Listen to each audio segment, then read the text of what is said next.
Tu me dis, hein? C'est bon? Très bien. Écoutez, on est tous réunis à l'Aïloula de Rabbi Haim Pinto, Tzadik, d'une gadlout invraisemblable, les Nissim et Niflaot, qui sont produits de son vivant, ont fait que ça rejaillisse jusqu'à ses descendants. Et on est surtout à l'aube de Rosh Hashanah. Vous savez qu'on dit que Ezra Sofer, il a distribué les parachutes. Quand il a distribué les parachutes, auparavant ils étaient distribués, on lisait toute la Torah sur 3 ans. C'est lui qui a décidé de lire toute la Torah en 1 an. Et quand il a été Messader, quand il a placé les parachutes les unes derrière les autres, il a décidé très clairement de mettre Parashat Kitavo, Nisavim avant Rosh Hashanah. D'accord? Et on s'est souvent posé la question pour quelle raison il faut mettre Nisavim avant Rosh Hashanah. Réponse, pour faire une afsaka avec Kitavo. Pour quelle raison il faut bloquer avant Kitavo? Oui. Kitavo, il y a 98 malédictions. Par malédiction, entendez des choses beaucoup plus simples que ce qu'on croit. Ce n'est pas des malédictions gratuites. Ce sont des sentences. Ce sont des jugements pour les gens qui, dans le courant de l'année, ont fait des problèmes dans leur vie. Et qu'Akadosh Baruch Hu, il vient, et en quelque sorte, il les sanctionne. La sanction n'existe pas chez nous. Ce qui existe chez nous, ce n'est pas la sanction, c'est la correction. Il n'y a pas beaucoup de différence.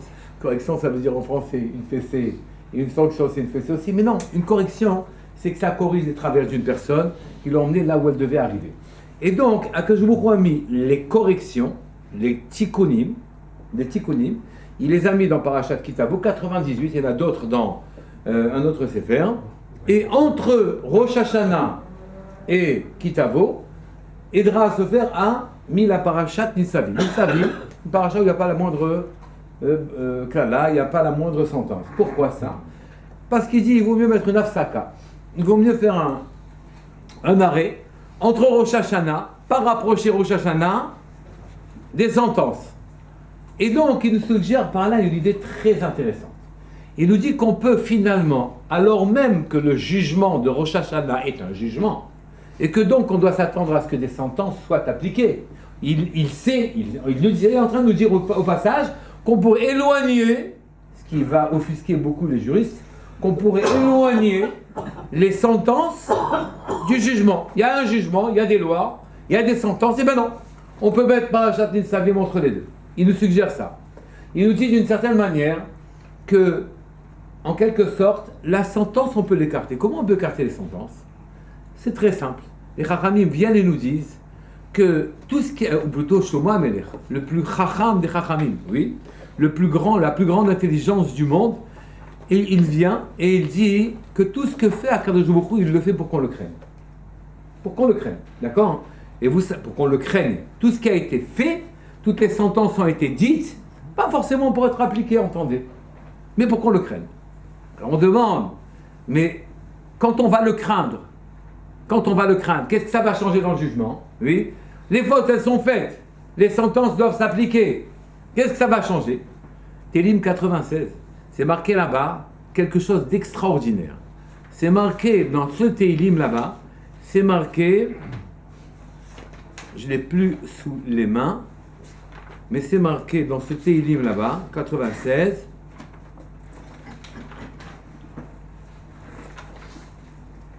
C'est marqué Chilou lefanav mipanav kol haaretz. Elle tremble devant sa face toute la terre. La gmatria de ces 4 mots-là, c'est 586. Et la gmatria de 586, c'est la même gmatria que Shofar. Donc vous voyez que le shofar est là, effectivement, le son cuivré, le son particulier, l'appel du jugement, oui, est là pour qu'on craigne Hachem. Ce son spécial-là fait qu'on craint Hachem. Et on voit qu'effectivement, la crainte d'Hachem, qui est inspirée, qui sort de ce shofar, cette crainte d'Hachem est de nature à éloigner les sentences. Puisque je viens de vous dire qu'on nous suggère très clairement que tout ce que fait Hachem, c'est pour qu'on le craigne. On ne comprend pas. Pourquoi il veut qu'on le craigne? Pourquoi nous on a envie de dire, on voudrait plutôt il devrait vouloir qu'on l'aime plutôt qu'on le craigne. Et la réponse est terrible. Le shofar est là pour qu'on le craigne. Le jugement est là pour qu'on le craigne. Les sentences sont là pour qu'on le craigne. Oui. Et donc, on sonne du chauffard à Rosh Hashanah pour qu'on le craigne de manière à ce que la sentence ne s'applique pas. Mais en quoi la crainte de la sentence actuelle va remettre en cause, en quoi la crainte de Dieu actuelle, la crainte d'Hachem actuelle, inspirée par le chauffard, va-t-elle éloigner les jugements qui sont des jugements sur les fautes passées? Oui. Comme nous suggère Ezra Sofer en mettant Nitzavim entre Rosh Hashanah et Kitavo, les sentences sont séparées du jugement. En quoi le fait qu'on craigne Akadosh Baruch Hu, ça vient nous apporter quoi que ce soit dans le jugement, oui, que le chauffard inspire. C'est marqué Allah Elohim Bitroua. Dès qu'on sort le chauffard, Hachem monte, s'installe sur le trône Elohim, sur le trône de justice. Hachem Bekol Chauffard. Et dès que le col du chauffard sonne, quand ça sonne les colottes du chauffard, il y en a une centaine, quand ça sonne les colottes du chauffard, alors à partir de ce moment-là, quand les colottes sonnent, Hachem quitte le trône de juge et se met sur le trône de miséricorde. Allah Elohim Bitroua, Hachem Bekol Shofar. Il est monté, Hachem s'installer, Elohim en tant que juge, sur le trône de justice, mais dès qu'on a sonné du chauffard, alors dès qu'on a sonné du chauffard, on est passé sur le trône de miséricorde. Le chauffard a donc cette propriété de prendre le juge et de l'installer sur le trône de miséricorde. Entendez, les sentences ne vont pas être appliquées normalement. Dans les sentences, on ne tient pas compte des dommages collatéraux. On met en prison le voleur, même si ça va affamer sa famille, même si ça va faire de la peine à sa voisine, même si, etc. On ne regarde pas ces choses-là. On ne se demande pas non plus les circonstances, si les circonstances atténuantes n'auraient pas permis de ne pas le condamner comme on l'a condamné. On ne se demande pas toutes ces choses-là, on ne demande rien du tout. Oui, c'est plus un jugement, c'est un tikkun, une réparation. C'est qu'il faut quand même que le monde soit ordonnancé, il y a un ordonnancement dans le monde, et qu'il faut bien mettre ce qu'il faut mettre. Quand un jour où il vient juger, on croyait qu'il venait en tant que juge, juger ce qu'on a fait l'année passée. En vérité, c'est sa dimension d'amour à l'égard de chesed, à l'égard des hommes, qui s'habille de justice de manière à ce que le monde fonctionne normalement. Donc ici maintenant, je reprends ce petit point-là. La crainte, inspirée par le chauffard, comme on a vu, le son du chauffard installe Hachem sur le trône de justice et le déplace quand on sonne sur le trône de miséricorde. Ce déplacement-là montre que la crainte déplace le jugement. Il n'y a plus de jugement réellement. Je vous pose la question, pourquoi? Pour quelle raison il n'y a plus de jugement quand le chauffard sonne? Quand le chauffard sonne. Quand le chauffard sonne. Oui. La réponse, elle pourrait être simple. Et elle va être un peu plus fine. Oui. On pourrait répondre, quand on a des regrets, quand on montre au juge qu'on le craint, quand on montre au juge que on sent bien qu'on n'a pas fait ce qu'on devait faire, le côté réparateur qu'a la sanction, eh ben, il n'y a plus besoin d'en parler puisque la sanction en question, elle est faite pour que je me répare. Je suis réparé, je regrette la faute. Je regrette la faute. D'accord? Mais en vérité, c'est pas ça le problème. C'est qu'il y a un marat de Prague qui vient et qui nous explique de manière très claire qu'en vérité, la crainte et l'amour sont deux choses différentes. Mais si on devait souhaiter demander quelque chose, qu'est-ce qu'on demanderait? La crainte. Pourquoi on demande la crainte? C'est très simple. Parce qu'une personne qu'on craint, elle est vivante et présente à nos yeux en permanence. Donc on a annulé notre existence pour qu'il ne reste rien du tout. Et on ne passe notre temps à se soucier de Hachem devant nous. Et quand on craint quelqu'un, dit le Maharal, là à ce moment-là on le rend présent. Hachem en vérité, je reprends maintenant les paroles de Shlomo Ameler. Shlomo Ameler il est venu. Et Shlomo Ameler il est venu, il a dit, tout ce qui fait Hachem c'est pour qu'on le craigne. Vous comprenez qu'en vérité, quand les rois nous oppressent, quand on a des soucis, d'une manière générale, quand des gens viennent, ils nous font des soucis et des problèmes, c'est qu'il veut imprimer chez nous la crainte, la peur. On a peur que ça tourne mal, on a peur qu'on n'ait pas son kavod, on a peur qu'on n'ait pas son argent, on a peur etc.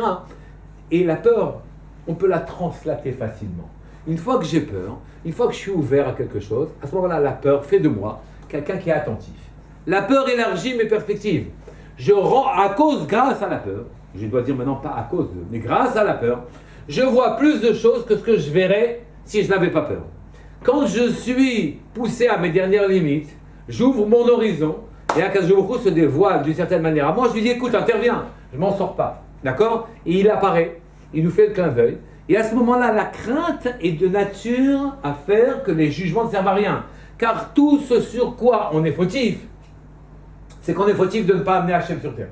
Si on est fautif de ne pas amener Hachem sur terre, c'est qu'il n'est pas présent à nos yeux, on ne voit pas qu'en vérité c'est lui qui fait tout, qui a installé le monde, qui a installé nos occurrences, nos paramètres, qui nous a donné des enfants, qui nous a mariés, qui nous a donné notre argent, qui nous donne l'air pour respirer, l'eau pour boire, le sol sous les pieds qui ne se dérobe pas, et que c'est lui qui fait tout. On ne le voit plus. On ne le voit plus. Ah, tu ne le vois plus. Alors tu fais des fautes parce qu'il n'est plus là. Tu ne l'obéis plus. C'est très bien. À ce moment-là, quand ton sol vacille, oui, quand ton sol vacille, à ce moment-là, tu te rends compte qu'il est là. Et donc, si on devait voir qu'est-ce qui va permettre de passer un jugement correct à Rosh Hashanah, on dit la crainte. Il n'y a que la crainte qui ouvre nos horizons, qui nous ouvre la tête, qui nous fait comprendre des choses. Donc la crainte est constructive. Ce n'est pas une crainte, une peur qui nous fait ramper sous les lits, parce qu'on a peur on a peur de lever la tête. C'est une crainte qui nous permet de vivre. C'est la crainte qui nous permet de vivre. Maintenant qu'on a dit ce qu'on a dit, se pose un grand problème. Je devrais craindre la Rosh Hashanah.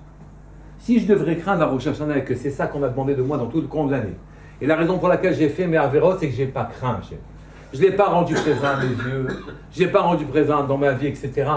À ce moment-là, à Rosh Hashanah, le meilleur moyen d'avoir un grand jugement, un bon jugement, c'est d'avoir peur.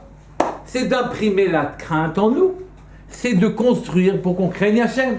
C'est de se faire peur. Oui, or à Rosh Hashanah, c'est tout le contraire qu'on fait. À Rosh Hashanah, on s'habille en blanc. Sous-entendu, imaginez chez un juge français, vous alliez en blanc, oui, en jugeant, je suis innocent, oui. Ça va aggraver la peine. Ça va pas l'amoindrir, oui. Vous venez et vous dites que nos ennemis tombent avec des simanim, et que comme des fèves, et que ils se dilatent comme des trucs, etc. Dis-moi, tu es en plein jugement. On est en train de te juger. C'est le moment d'amener des simanim pour montrer combien tu mérites qu'on fasse attention à toi. Ensuite, on vous dit, interdit de faire le vidouille à Rosh Hashanah. On ne peut pas se taper sur la coulpe. Oui, on ne peut pas. On ne peut pas avouer ses fautes, peut-être, au moment du chauffard. Il faudra donc que je vous dise, en vérité, qu'est-ce qu'on doit penser au moment du chauffard. Peut-être qu'au moment du chauffard, alors à l'intérieur de sa tête, on évoque nos fautes de manière à ce que ça s'efface, mais pas plus que ça. On ne va pas avouer nos fautes. On ne marche pas la tête basse. On n'a pas peur. On dit que le Gaon de Vilna était heureux toute sa vie parce qu'il considérait que Akadosh Baruch Hu, ce qu'il lui a donné comme situation, on ne pouvait pas mieux. D'accord? Mais le jour de Rosh Hashanah, il était particulièrement heureux. Et donc, on vient à Rosh Hashanah, le jour du jugement, où tout va être décidé de l'année à venir. La parnassa, les enfants, la santé, la vie, nos aspirations, si Akadosh Baruch Hu va y répondre ou non. Tout est décidé. Oui, quand on a un procès concernant sa voiture, si on ne devait pas payer, etc., on est malade pendant 20 jours. Oui, quand c'est notre vie qui est en jeu, on lève les bras. Qu'est-ce qui se passe? Les Chachamim répondent, parce qu'on a l'impression qu'on ne peut rien faire. La voiture, on peut défendre avec un avocat. Oui, on appelle un avocat, il est fort, on peut se défendre. Mais nous, on a l'impression qu'on a fait ce qu'on a fait. Et que maintenant, on n'a plus qu'à attendre ce qui va se passer.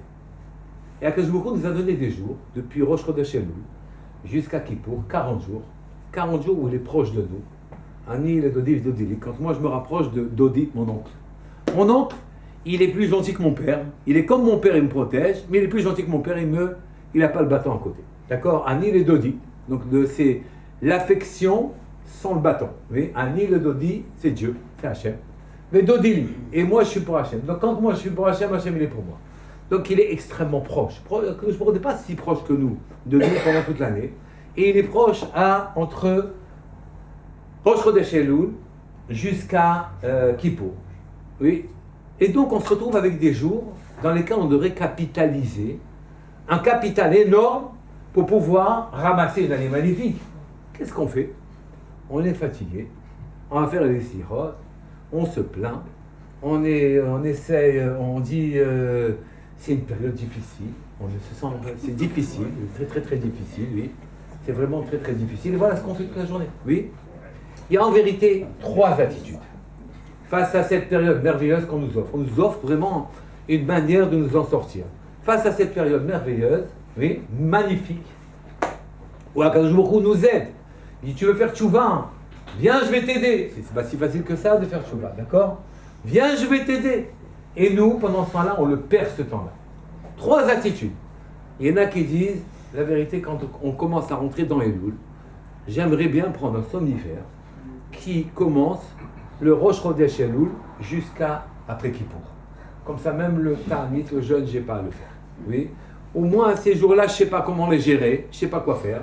Au moins, je les utilise comme ça. Deuxième attitude, ils disent non, quand même, il faut se lever, aller à la synagogue, il faut faire un petit mouvement, etc. Et puis, bon, il essaye de... Il dit, qu'est-ce que tu veux que je fasse de plus?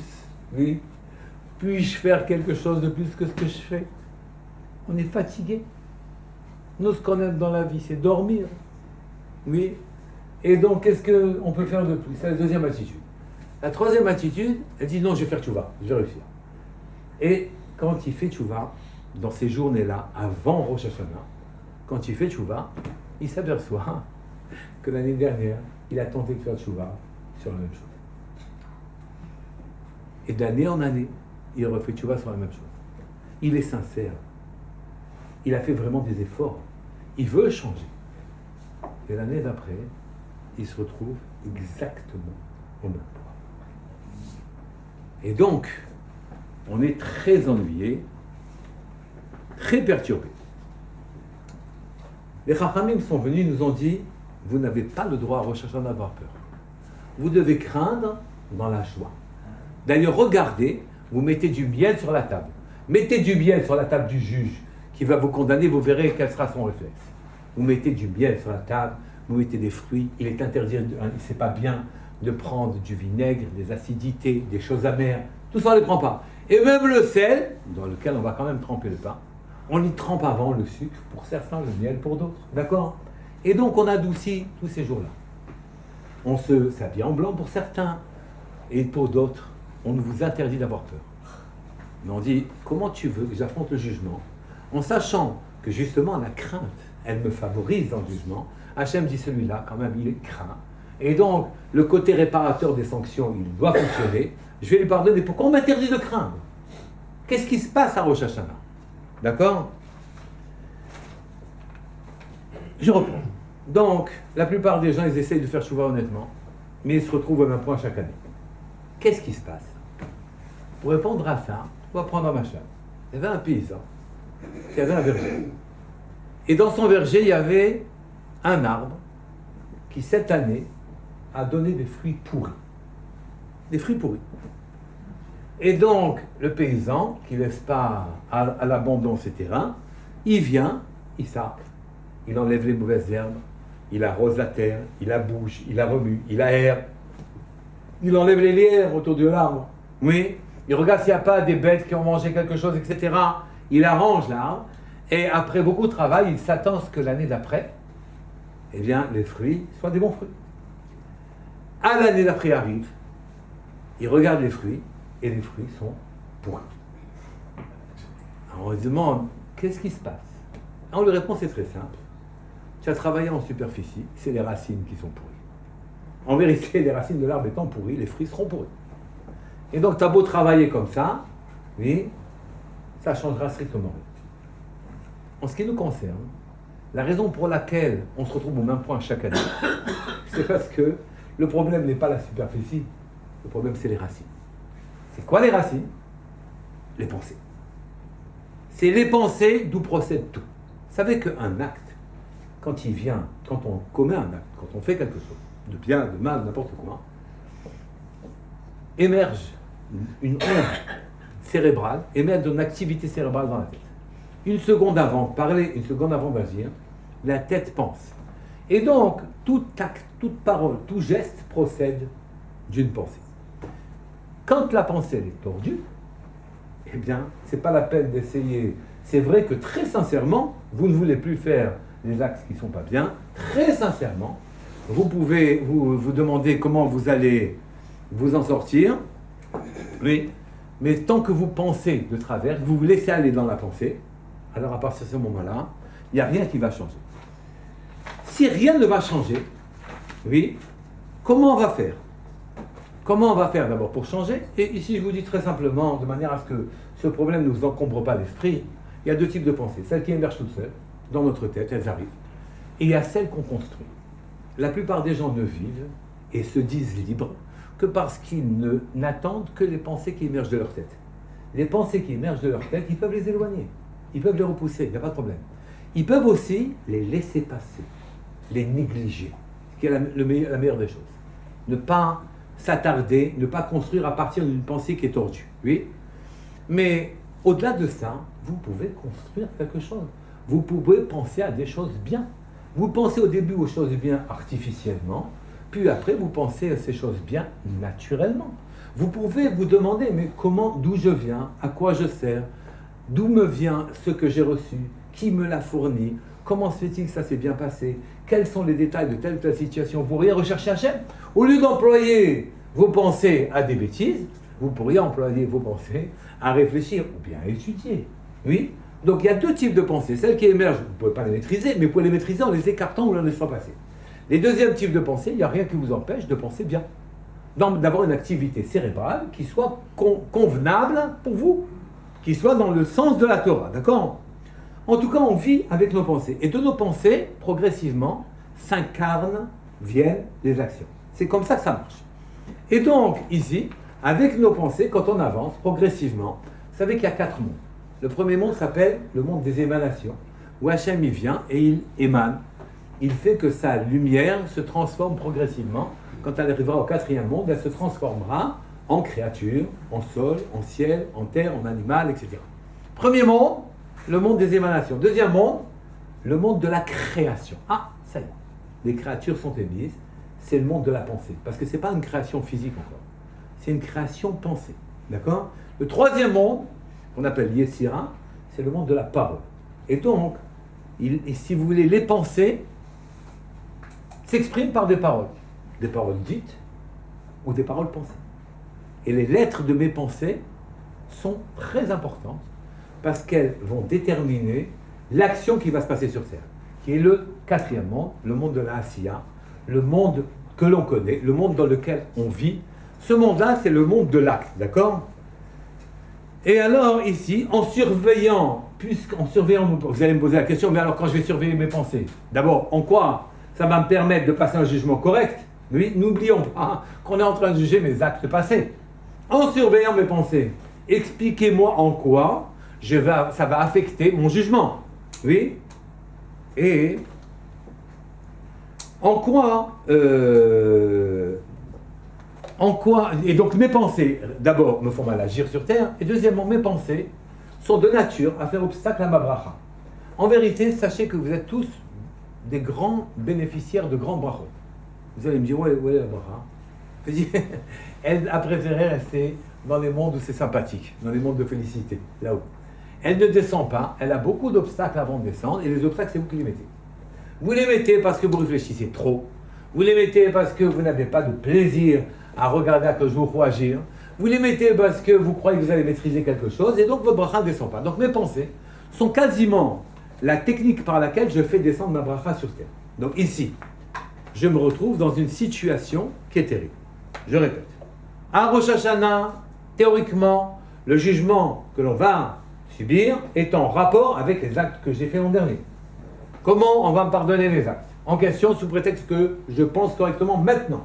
Je pense correctement à partir de maintenant. Et qu'est-ce que ça a à voir avec hier? D'accord? Eh bien, la réponse se trouve dans une Gemara.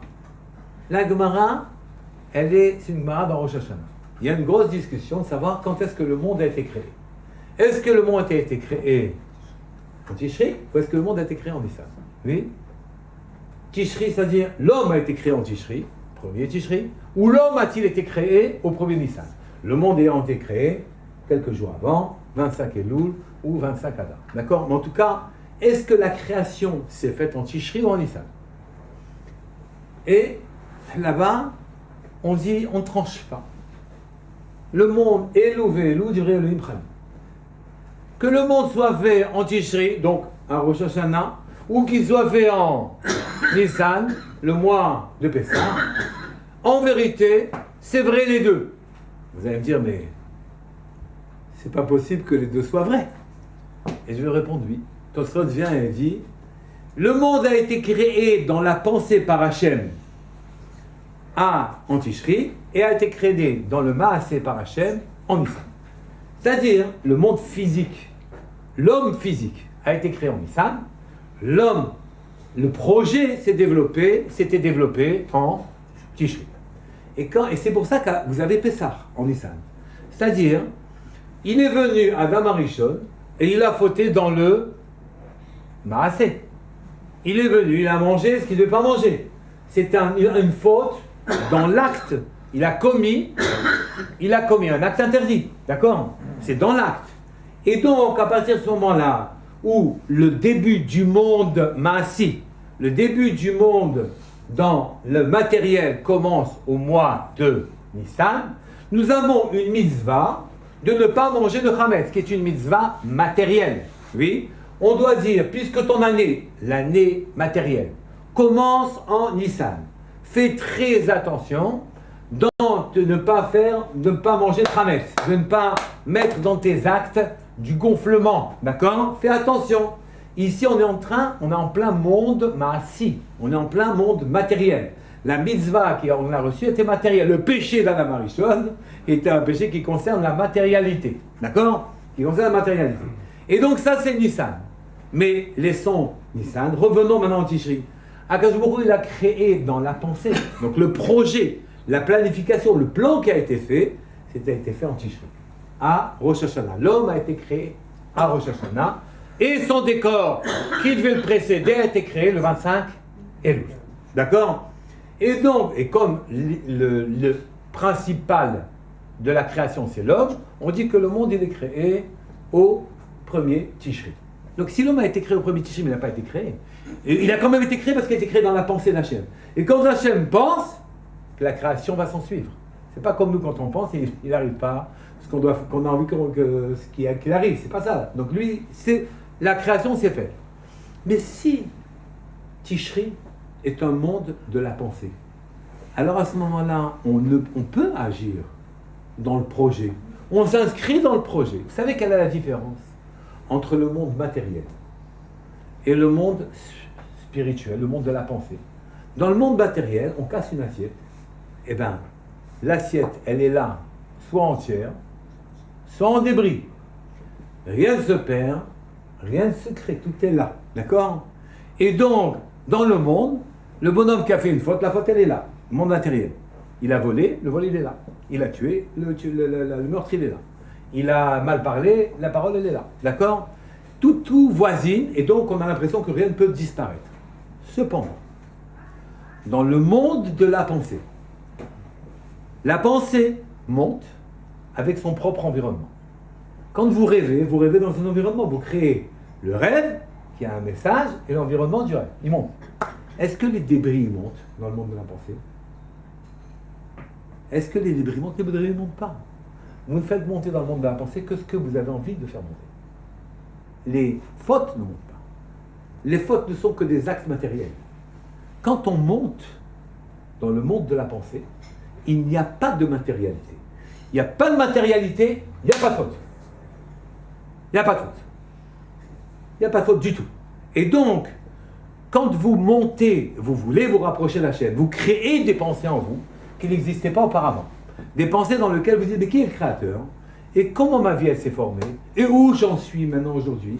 Et qui a provoqué ça et ça? Et comment se fait-il que j'ai eu telle ou telle bracha? Et même telle chose que je crois qu'elle a mal tourné, peut-être qu'elle était très bien, que c'est ce que je vais avoir. Et vous cherchez à réinstaller Akadosh Baruch Hu dans votre univers, c'est-à-dire que vous le craignez. Oui? Car la crainte fait qu'à la personne que je crains, je m'annule. Je m'annule à la personne que je crains. Elle vit, et moi je ne vis pas. Moi je m'annule. Quand je m'annule, il n'y a que lui, il n'y a que la personne qui craint. Je suis obnubilé par lui. Si je suis obnubilé par Hachem, je vis avec lui. Je me colle à la source de vie. Il n'y a que lui qui existe. Il n'y a que lui qui est là. Et à partir du moment où je le crains, la crainte est de nature à faire de moi quelqu'un qui est dans la pensée et quelqu'un de très élevé. Or, le jugement de Rosh Hashanah, c'est un jugement complexe. Ce n'est pas un jugement seulement sur les actes que j'ai commis l'an dernier. C'est un jugement sur qu'est-ce qu'Hachem a décidé pour l'année à venir. Hachem, il fait une année. Shana, c'est le même lachon que Shinouï, changement. Et quand Akadosh Baruch Hu a décidé, chaque année, il a décidé de mettre en valeur sa royauté, d'apparaître d'une certaine manière aux hommes, qui n'a rien à voir avec les événements de l'année d'avant, et qui n'a rien à voir, et qui n'aura rien à voir avec les événements de l'année d'après. Shinouï, Shana, c'est totalement différent. Hachem fait chaque année émerger une vision de lui-même. Et il cherche les agents qui permettront de faire émerger cette vision. Il va donc distribuer des fonctions, oui, et ces fonctions, par les événements et les occurrences qui vont apparaître dans le monde, et les événements et les péripéties qui vont apparaître vont mettre en valeur des personnes, et ces personnes auront l'occasion de faire des actes qui manifesteront qu'Hachem, il existe et qu'il est là. Et donc on tient compte de sa présence. Mais on va le faire apparaître sous un certain angle qui n'existait pas l'an dernier, un angle qui n'existera pas l'an prochain. Et donc nous avons des fonctions particulières à avoir pendant l'année à venir. Or, le jugement se fait en rapport avec mon niveau, oui, qui est acquis en fonction des fautes que j'ai commises dans le passé et des mérites que j'ai dans le passé, et surtout en fonction de comment je me projette dans l'année à venir. Nous sommes jugés en une seconde, même pas, en un instant. Nous sommes jugés au moment des tkiyot shofar. Comme on a dit, Hachem il monte dans le shofar, il s'installe. Et là il juge. Allah, Elohim, Batrova, Hachem bekol shofar. Il monte, il juge. Le shofar appelle le jugement. Il monte à ce moment-là et tout le monde est jugé. Le Beth Midrash, la choule, l'endroit est jugé. Et, puisque tout le monde est jugé, et que ce jugement concerne le monde de la pensée, du projet, comment on distribue les budgets qu'on va utiliser, du projet. On est dans la Makashava, on est dans la pensée. Quand Akadosh Baruch Hu vient et qui va décider qui va avoir quelle fonction l'an prochain, qui va se trouver confronté à quelle situation, de manière à lui donner l'occasion de réagir en mettant en évidence, en exergue la présence divine, oui. Quand il va distribuer, ça se fait au moment du shofar. Mais au moment du shofar, il y a un truc extraordinaire. C'est que Akadosh Baruch Hu, puisque nous allons tous avoir des fonctions, Bezrat Hashem Yitbarach, l'année prochaine différentes et plus élevées que celles de l'année passée, et que pour avoir des fonctions plus élevées, il faut que vous ayez une tête différente, eh bien, au moment du shofar, Akadosh Baruch Hu vous enlève à tous le sechel de l'année dernière et vous donne le sechel de l'année d'après, qui vous permettra de pouvoir assumer vos futures fonctions. Dans le nouveau cycle, vous avez une nouvelle fonction. Si vous avez une nouvelle fonction, il vous faut une nouvelle tête. Vous ne pouvez pas assumer dans cette nouvelle fonction sans une nouvelle tête. Vous êtes donc obligé d'avoir, il va vous donner la tête dont vous avez besoin. Si au moment du shofar, vous nourrissez la Kabbalah de servir Hachem de manière précise, et que vous lui demandiez à ce moment-là de chercher à vous rapprocher au maximum de lui. Dans cet endroit-là, il n'y a pas de faute. La faute, elle est matérielle. Je suis maintenant dans le monde de la pensée, dans le monde où il n'y a qu'Hachem, il n'y a que des brachot. Oui. Et dans ce monde là-bas, où je me rapproche au maximum de mes capacités actuelles, je me projette au maximum de ce que je dois avoir, Akadosh Baruch Hu va m'envoyer dans l'année à venir les mochim, la tête, les capacités, la sève, l'énergie, les potentialités de toutes sortes. Santé, donc il faut qu'on ait intelligence, richesse, environnement nécessaire pour que je puisse me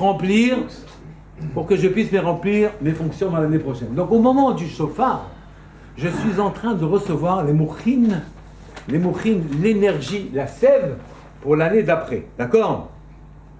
pour l'année d'après. Et à ce moment-là, au moment du chauffard, je suis en train d'acquérir mes galons. Au moment du chauffard, c'est un moment très très important. Hachem, il vient, il juge le monde, il vous enlève la tête qui a fait les fautes de l'an dernier, oui, et il vous met une tête nouvelle. Vous comprenez qu'à ce moment-là, il ne lui restera plus à Hachem d'effacer nos fautes. Je n'ai plus la tête qui a fait les fautes.